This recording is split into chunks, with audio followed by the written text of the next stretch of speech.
Hello friends, welcome to my channel Bunnu Venugopal. ఈరోజు అయితే అటుకుల మిక్చర్ అండి.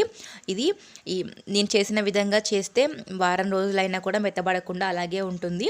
ఒకసారి ఇలా ట్రై చేయండి. దీనికోసం ఇక్కడ నేను అటుకులు తీసుకున్నానండి. ఇవి నార్మల్ అటుకులే, పేపర్ అటుకులు ఉంటాయి కదా, వీటిని ఇలా శుభ్రం చేసుకోవాలి. ఇందులో నల్లగా ఉంటాయి, తీసి వీటిని శుభ్రం చేసుకోవాలి. ఇప్పుడు స్టవ్ వెలిగించి బాండి పెట్టుకొని ఇప్పుడు అటుకుల్ని వేసి ఫ్రై చేసుకోవాలి. ఇలా ఫ్రై చేసుకోవడం వల్ల మనకి అటుకుల్లో ఉన్న తేమ అనేది పోయి మనకి అటుకులు క్రిస్పీగా తయారవుతాయి. ఇలా చేసుకోవడం వల్ల అటుకులు అనేది ఎక్కువ రోజులు క్రిస్పీగా ఉంటాయి.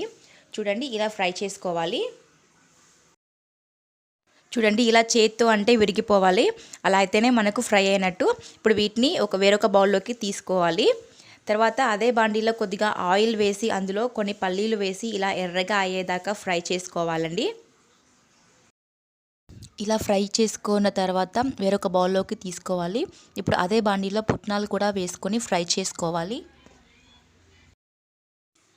ఇలా వీటిని కూడా ఎర్రగా ఫ్రై చేసుకోవాలి. ఈ పప్పులన్నీ మనం ఫ్రై చేసుకోవడం వల్ల ఇవి కూడా మెత్తబడకుండా ఉంటాయండి. ఇలా ఫ్రై చేసుకొని వేరొక బౌల్లోకి తీసుకోవాలి. ఇప్పుడు అదే ఆయిల్లో మనం ఆయిల్లో జీలకర్ర, ఆవాలు, ఎండుమిర్చి, పచ్చిమిర్చి వేసి ఫ్రై చేసుకున్న తర్వాత ఇలా దంచిన వెల్లుల్లి వేసుకోవాలి. ఇది కూడా ఫ్రై అయిన తర్వాత ఇందులోకి 1 స్పూన్ పసుపు, కొంచెం కారం వేసుకోండి. అలాగే కొంచెం ఉప్పు కూడా వేసుకొని అంతా కలిసేలాగా కలుపుకోవాలి. మీరు ఉల్లిపాయలు కూడా వేసుకోవచ్చండి పోపులో, కానీ ఉల్లిపాయలు వేసుకోవడం వల్ల అటుకులు అనేది మెత్తపడతాయి కాబట్టి నేను ఇక్కడ ఉల్లిపాయలు స్కిప్ చేశాను.